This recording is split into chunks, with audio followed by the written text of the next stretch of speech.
Hey everyone, Telander here, and welcome to a brand new episode of the Ostium Sagas. Did you know you can get access to a bunch more unreleased Ostium Sagas content?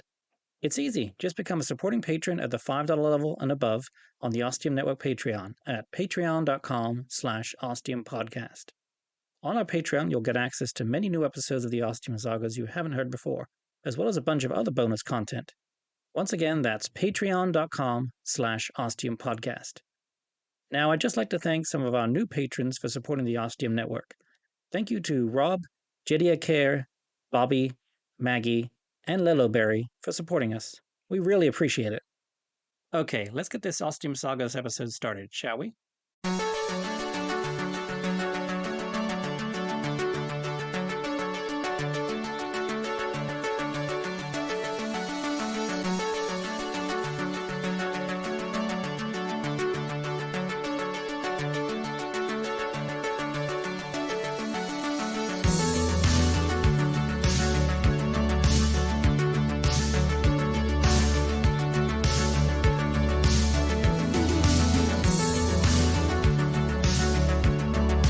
The Ostium Sagas.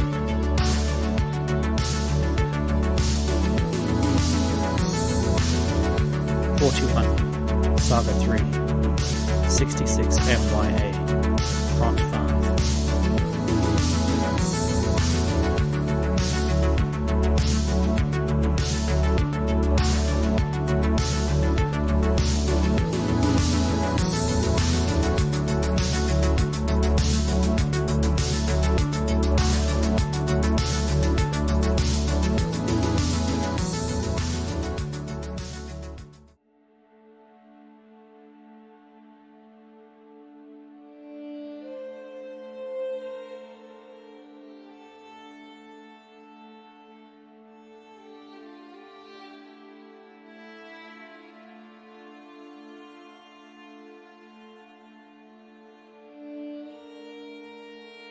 If I had known it would be my last night on Earth, maybe I might have done things differently, although I'm not really sure how. I was exhausted. I satisfied my needs, made my prayers, this time knowing which direction to pray. However, I did go through some consternation as to the layout of the continents in this ancient time and what direction Mecca was truly in, but accepted that Allah would forgive me. I slept some, but awoke on a number of occasions to a strange cry or sound. Each time I fed the fire, making it roar back to life. My plan was to keep it going throughout the day, which would require collecting a lot more wood. After drinking some water and washing myself a little, I set out on the quest, bringing my makeshift axe with me just in case.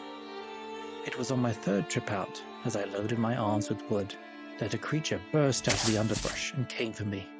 It was small, reaching only to my knees, so while I was not instantly terrified, I was by no means calm. I threw the armload of wood at it, hoping to distract it, which worked, and then drew my stone blade. It had a long neck and small head, but its body was plump and round like a turkey. It had been stunned by the logs, and without hesitating, I attacked it, going for the thin, snake-like throat with my stone axe. I hacked away, cutting deep, and was soon drenched in the creature's blood. I had clearly hit a vital artery or vein. It squealed in pain, but I kept hunting, and soon the sounds died down and then stopped permanently. I sat there on my knees, feeling a rush of excitement and sadness. I had just killed this creature, but I had also provided myself with an excellent fresh source of food for some time.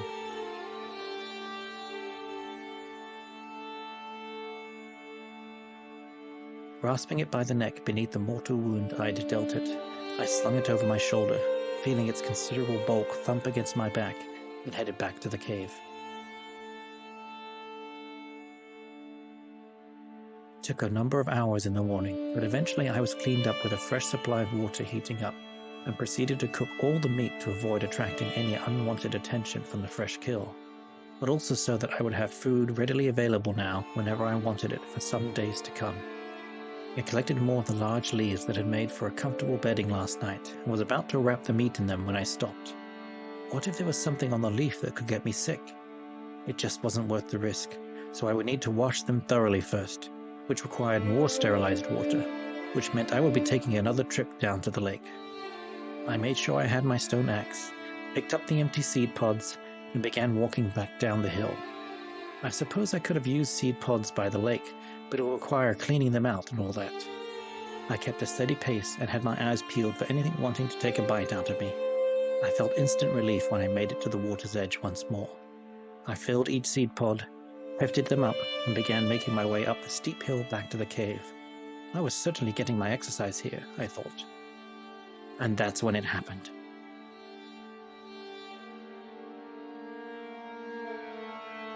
There was a flicker out of the corner of my right eye, and then the world exploded bright white. I instantly dropped the seed pods and wrapped my arms around my head, covering my eyes tight. There were roars and cries of pain from dinosaurs that also suffered from the blinding light. I counted slowly to 30, and ever so carefully loosened my grip and took my arms away. My eyes were still firmly closed, but I could no longer sense the bright light through my eyelids. I really hoped this did not mean I had been rendered blind. I took a deep breath and then opened my eyes.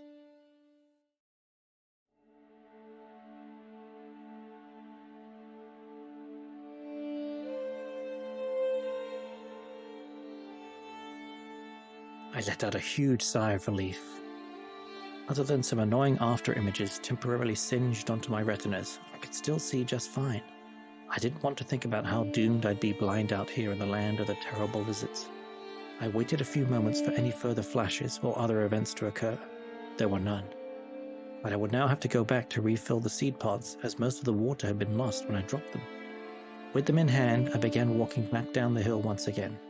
And that's when the rumbling began, and then the earthquake hit. I crouched down to my knees, holding the pods steady, wondering how bad this was going to get, and how long it would last. A very long 30 seconds later, it stopped, and the world grew still once more. What on earth was going on? I began walking yet again, but stopped in my tracks when I glanced back at the lake, or whatever remained of it.